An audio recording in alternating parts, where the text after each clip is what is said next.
An image of you being sexually assaulted by your sock puppet. Right, we're going to go straight on to our next act. I've seen her before, she's very funny.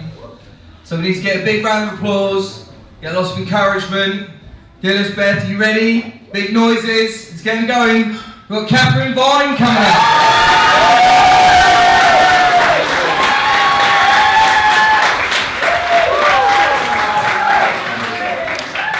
Hello everybody. I am just going to go straight in there. I'm going to talk about periods. I don't care. It's 2020. Get over it.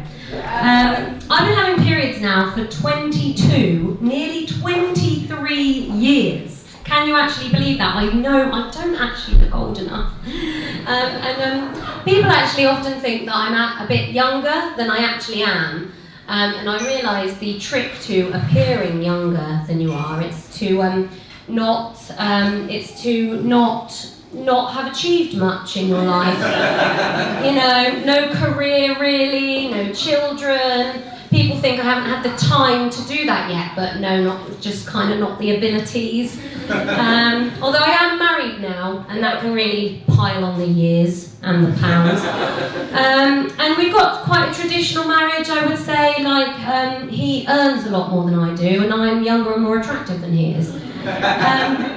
But he's actually quite a good husband. He does do some of the housework, like he'll do the hoovering, he'll do the dishwasher, he'll put the laundry on. But I realise there's a bit of a pattern to what he'll do. Like, he'll only do stuff that involves a machine of some kind. And I realise, I think in his brain, he's like, I am the master of these machines, they do the dirty work for me. Which is also the reason he bought me a vibrator for Christmas. So 22, nearly 23 years of periods, and I still actually can't fathom what's going on with mine. They say that the menstrual cycle and the lunar cycle are linked because the lengths are about the same, but not mine. Mine's like 30-day cycle, 45-day cycle, 239-day cycle.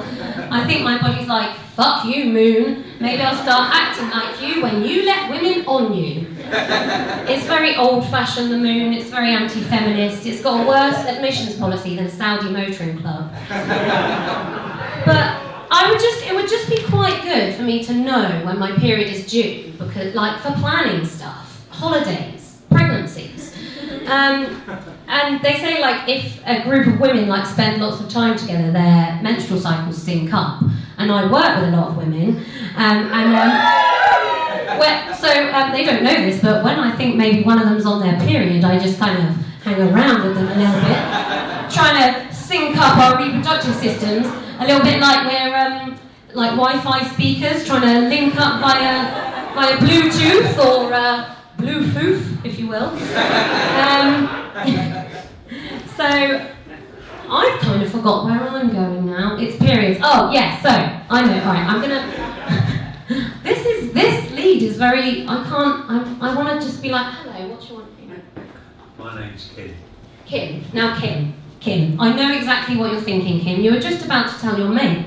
Well, it sounds like she's probably got polycystic ovaries or maybe endometriosis.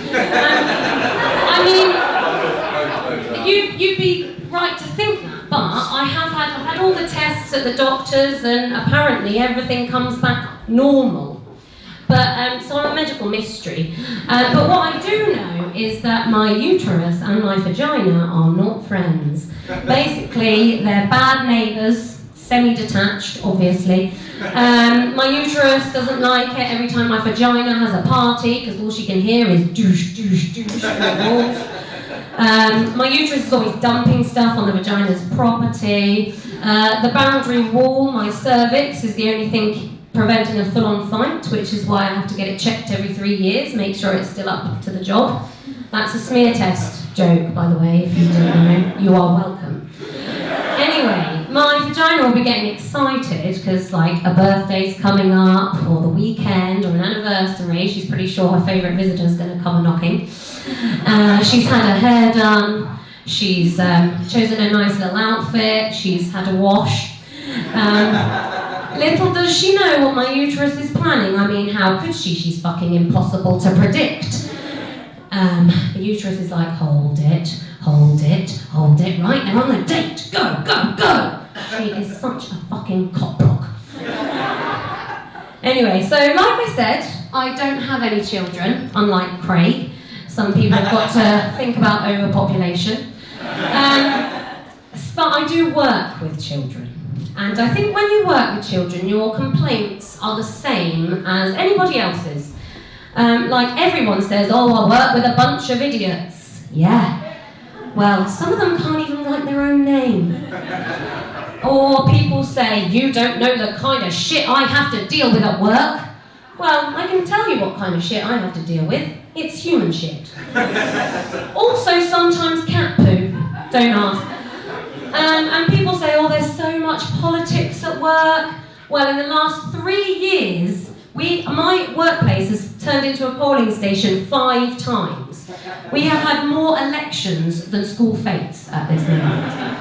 Now, one of the most annoying things that the children that I work with do is the tapping to get your attention, right? So I'll be like sat down on one of our teeny tiny little chairs, clearly busy doing something, and along comes Miss, Miss, Miss, Miss, Miss. They can't be bothered to learn my name, even though I know all of theirs.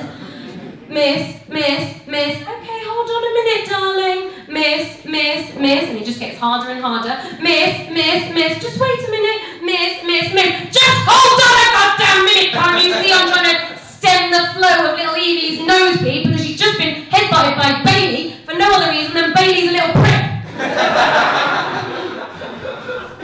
I mean, that is the kind of shit I have to deal with on the daily. Bailey. Anyway, I've forgotten what I was going to say next. This is a very intimidating room. I have to get my notes. I've never done this before. Right, after Bailey. Oh, yes. Yes. So, actually, when it comes to children, I am very conflicted because I have, first-hand experience with what little arseholes they can be, but I also have ovaries and hormones and realistically about 5 years. And my ovaries are sort of saying, my ovaries are like, oh, have a baby, have a baby. Well, maybe you should ovulate more regularly if you want me to have a baby. Oh, it's not our fault. It's that uterus. She's a cockblock, haven't you heard? Shut up. Anyway. So I'm definitely at that age where I'm like looking at babies and I'm like, oh, look at the cute little baby. I'm quite broody. And it doesn't even have to be a human baby. I mean, the other day I was in John Lewis and basically there was this floor lamp and then there was a matching desk lamp which was just a miniature, tiny little, teeny little miniature version of the floor lamp. So cute little lampy wappy. So I had to buy it even though I didn't need it. I don't even have a desk. And have you seen Baby Yoda? Oh, Baby Yoda. And if you haven't seen Baby Yoda, please Google Baby Yoda in the break because he is so cute. And I thought that Baby Yoda was Baby Yoda, but it's not Baby Yoda, but maybe Yoda's baby. So apparently the timelines don't match up or whatever. So it's not Yoda when he was a baby, but maybe he's the father of this baby. And I'm like, well, who's the baby mama? Because you don't really see a lot of Yodas around. And I thought, well, how did he find the baby mama? Well, he's probably dating and he's using the force, isn't he? He's like,